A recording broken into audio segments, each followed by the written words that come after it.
Hey foodies, welcome back to the channel. Today in the kitchen I'll be showing you how I make this super moist and delicious banana carrot cake. Let's get into it.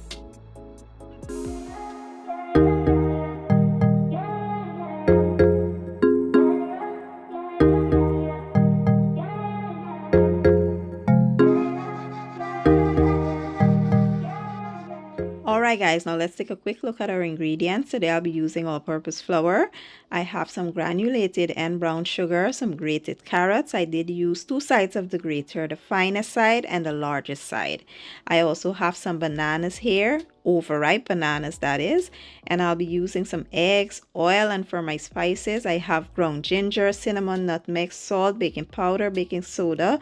I have some buttermilk and some vanilla extract.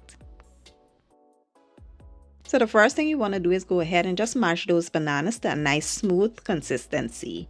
After that, we'll go ahead and combine all of the dry ingredients, mix that really well and set aside.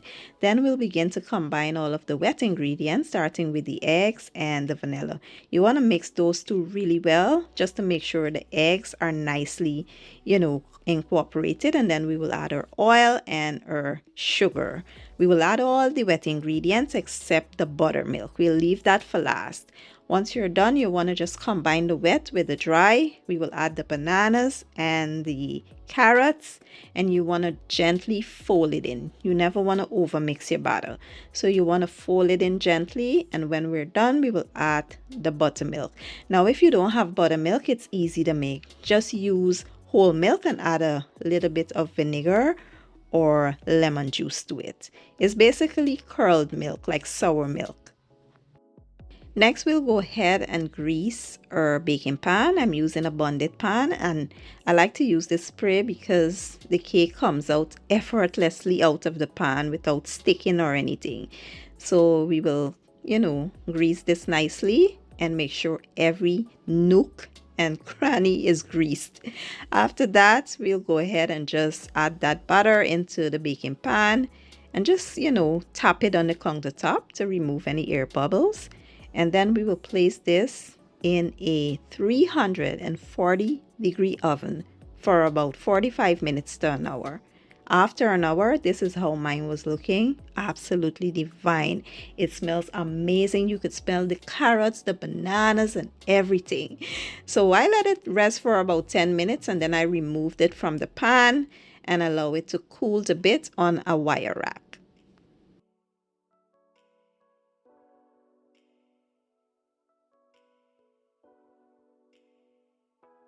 After the cake was cooled, I just dusted it with a little bit of powdered sugar. I did not want to do too much today. I just wanted something simple. So I just sprinkle a little bit of powdered sugar. And now it's time for the big reveal. Let's see what this cake looks like on the inside. When I tell you this cake was so moist, like to me the video is not doing it any justice. You cannot see how moist it is from the video, but it was so moist and delicious, guys. I can't wait for you all to try this recipe. If you enjoyed this video, please give it a thumbs up. It helps the channel out a lot. Share it and leave a comment down below. I will leave all my ingredients and measurements down in the description box, and I'll see you guys in my next one. Thank you for watching. I appreciate your support, and as always, enjoy